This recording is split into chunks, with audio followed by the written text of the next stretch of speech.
Hi everybody, I hope you've got a nice cuppa of something because we're going to settle down and talk about shapeshifting today.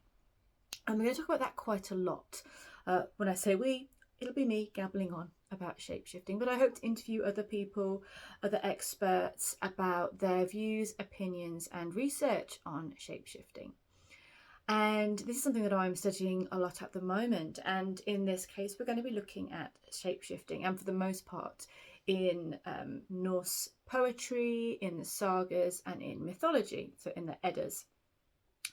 How the gods shapeshifted and what that meant for the average human in the Viking Age.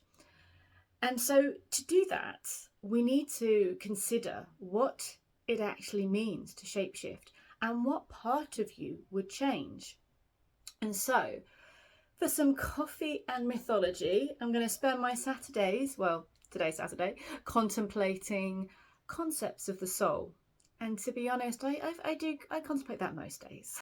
When we think about what makes up a human, if that is something that we've ever thought about, we take into consideration a concept of a soul. Whether you believe in souls, think they're real or not, it is something that, for the most part, if you look at maybe encyclopedia, a soul is an abstract aspect of something we would consider of ourselves, the essence of us, perhaps. The part that represents our personality, our self, our mind, our deepest selves and our spirituality.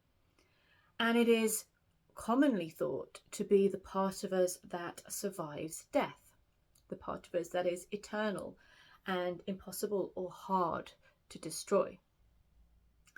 And so whether you believe that or not, this is a gem that's not really, not really the point at the moment. It is the general thought on the modern Western world what a soul is. And although in our times we are maybe expanding our concepts of the spirit, of the soul, I still feel like even though we think we're pretty clever, we're still catching up with what the ancestors deeply knew. But I imagine that even our expanded concepts of soul don't include particularly animal parts of us. To be fair, mine always has. But generally speaking, people don't often consider parts of their soul to have animalistic aspects. And they don't maybe consider part of their soul to have its own agency, to work outside of us, to maybe leave us, though we can talk about healing and soul loss. I mean, that's a different conversation, a different topic. But the aspects of our soul could be with their own motives or parts of us that we are not fully in control of is an interesting and open concept. So when we look at I'm going to say the Viking Age concept of the soul, but that's kind of an umbrella term for pre-Christian Scandinavian research on what made up a human being, on more than just the physical parts, more than just the here I am doing this, the parts of us that are maybe invisible or shift or change. These dimensions beyond our physical being. And there are many scholars and academics that you can look at for information about this. I would definitely recommend Neil Price's work because he really explains things in a very strong and down-to-earth way. But there are, at this time of counting, generally thought of as 4 parts of what, as extra parts of a human, the other dimension of being a human. And we're going to talk about them today.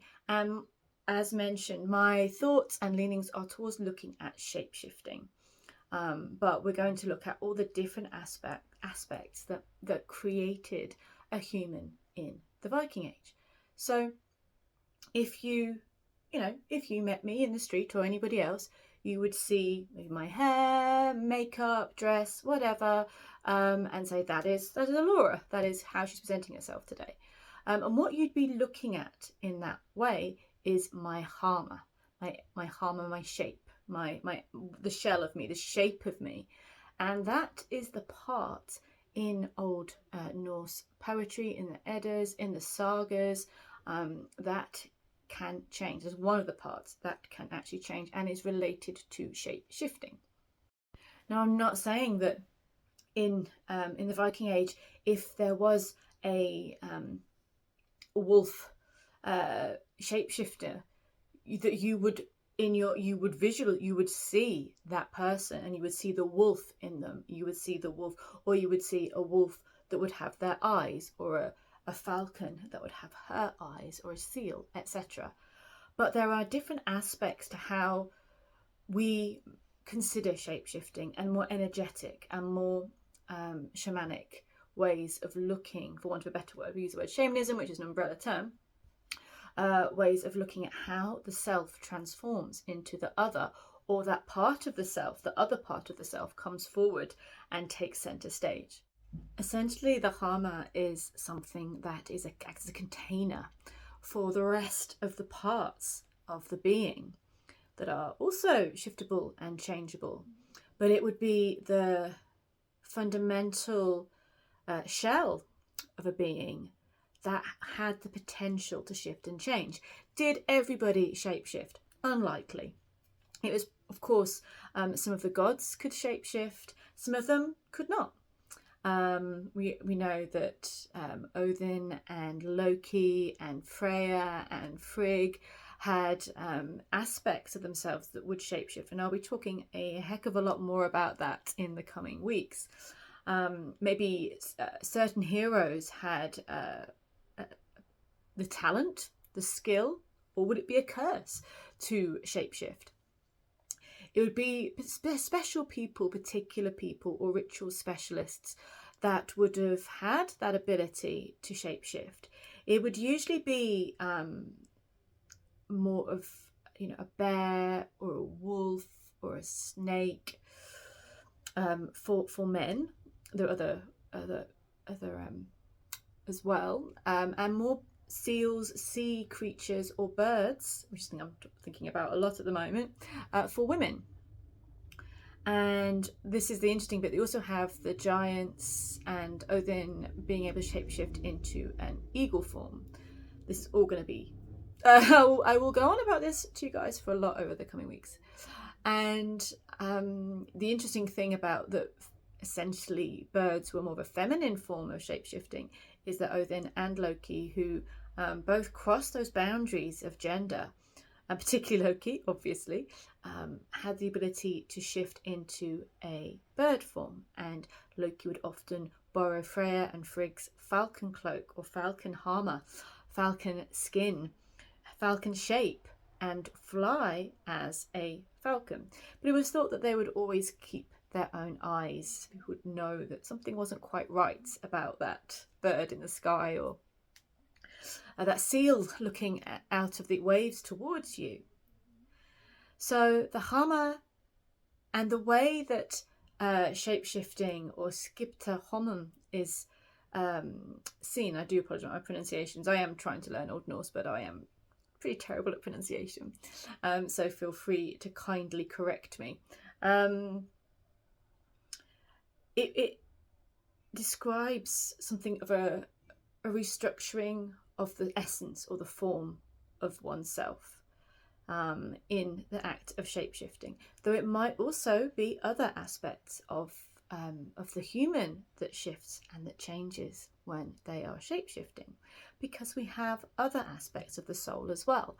So as I've talked about the Hama, we're also going to talk about the Harminia, which is seen really as a luck spirit, your essence of luck. And the great phrase here in the UK is your luck has run out. And we kind of think of it, I guess, nowadays like a sand clock, where you have this amount of luck and now it is gone, like a cat that's had its 9th life. But actually it stems from your luck spirit literally running out on you. Like, your luck spirit has had enough of you. You're gone. You've made too many mistakes, or you're just not the lucky one anymore. And so Harminia, this could be a more mobile, active form of your shape, or shape shifting abilities, and that your luck can actually run out on you. There's been writings, and I can't remember quite where from, and I'm just remembering it. I'll put it in the comments or at the end if I remember, of armies seeing these luck spirits, the harminia of their enemies, and leaving the battle before it starts, saying there's no way we're going to win. Look at these guys, luck spirits, like they're everywhere. These guys are having all the luck. We do not stand a chance. Let's not fight. So these are aspects aren't just something that you have, that other people, especially maybe magically aware people, have the potential to see.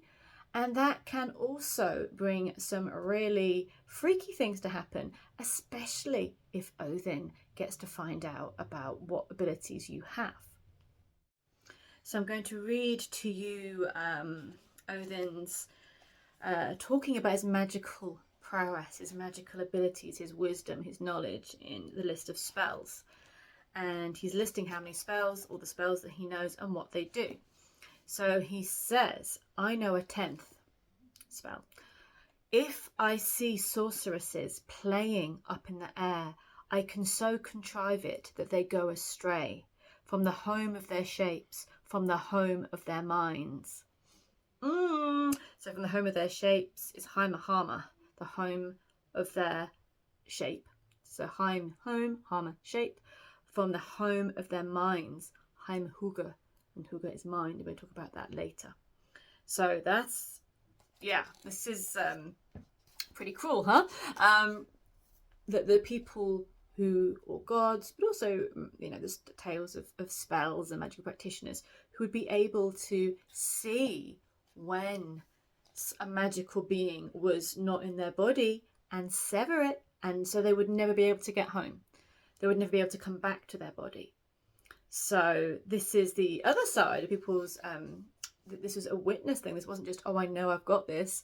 This is that people could see, and people with the right sensitivities would be able to act magically upon that person's shape-shifting form. So I'm back to the harminia, because, that was the beginning of this bit. It would be seen not just as a luck spirit, but as a spirit of their destiny. A spirit of good fortune that would have its own agency. So yes, your luck could run out on you, it could leave you, and it could also come back at certain times. And if you were like playing dice with the other soldiers the night before a battle, and you were thought to be someone who had good luck spirits on their side, and you lost every game, you would possibly question your ability to fight, and your comrades would also question your ability to fight, because it would demonstrate that your luck spirits were not with you. So these are the first two of the soul parts, or the aspects of what makes a human, that I'm going to talk about today. We're going to talk about Huga and Frigga next time, and also other aspects of the soul and concepts of the soul, and very importantly, we're going to go really in depth with shape-shifting. And if you're interested in learning more, then pop over to my YouTube or Instagram, or come over to Patreon, where there's so much more offering, from history, geeking videos, essays, art talks, and weekly readings for people. So pop over to Patreon and support me and my work. I would super appreciate it. And have a great day. Let me know your thoughts, your comments below, and if this subject interests you. I'm going to talk about it anyway, but I'd like to know if it interests you guys. Okay, talk to you soon. Have a lovely cozy weekend or weekday whenever you're watching this, and look at my awesome mug. See you soon, guys. Bye.